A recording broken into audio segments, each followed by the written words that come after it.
So if you're trying to delete a folder on your PC and you're getting this error which says that this is no longer located in the path which you have selected, and that you should verify the item's location and try again. So no matter how many times you click on try again, this isn't going to delete.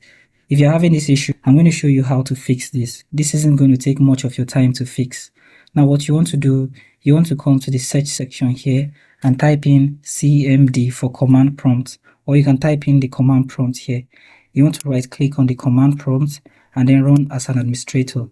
Click on yes, and this will open the command prompt. Now while here, what you want to do, you want to enter this code.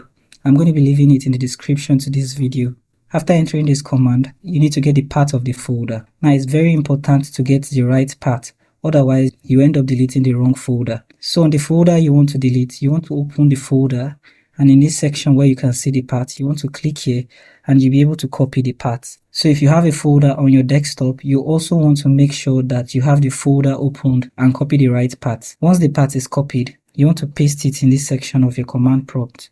Now for this to work, you want to also make sure that there is no space in between the last slash and the folder path. Once done, enter on your keyboard and you should see "Are you sure?"